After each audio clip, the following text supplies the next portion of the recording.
The twin horns chuckled merrily as their conversation concluded. It was decided.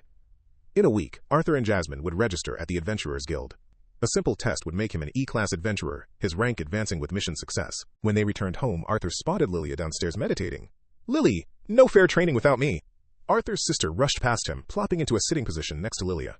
Arthur judged it would take them years to form a mana core. Lilia, at her rate, should awaken at the average age. Ellie, however, lacked training patience, quickly growing bored. It would take her longer. Arthur was fine with this, not wanting her to attract early attention as a mage. He'd be proud if she formed a core by 9 or 10. After putting away his jacket, Arthur turned to his father, who was still ascending the stairs. "Dad, can we go to the auction house again? I'd like to pick out a sword.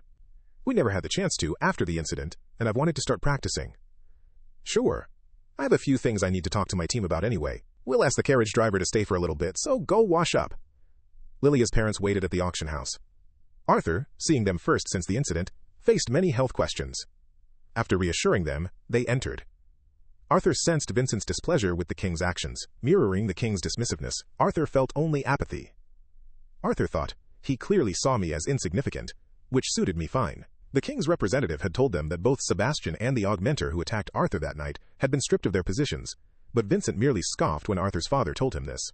Rolling his eyes, Vincent told them the sentencing was a comforting lie. "Bah! Men like them. They get their wrists slapped and just take a break for a bit. It won't be long before they have their positions back." Arthur's father clenched his fists tightly, but such politics were familiar to Arthur. Eventually, the questions stopped. Arthur's father went with Vincent to meet the guards. Tabitha headed home in their carriage, and Arthur was left alone to search for a sword.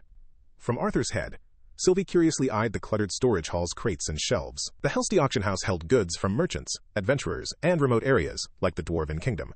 The auction house had little business with elves since their war over land, between Beastglades and Forest of Elshire, ended in stalemate. Relations slowly improved, even allowing a tournament, but enmity persisted. This was a pity, as lighter elven weapons would have ideally suited Arthur's physique. Living with the Ereliths in Elenoir, Arthur learned that, while dwarven forged items were top class due to their mastery, elves excelled in bows, staffs, and wands. Most enchanted weapons were gone from prior bids.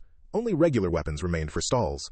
This suited Arthur, seeking dependability, not something special. Searching the rows of shelves, Arthur tested several swords.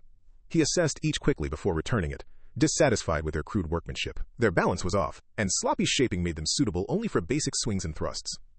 Swords here, Arthur noted, had 3 types. Large swords, wide heavy blades, long claymores, were favored by warriors and offensive augmenters for power, though some found them unrefined. Broadswords, more balanced and common for knights/adventurers, were usually one-handed with a shield. Two-handed versions existed. They offered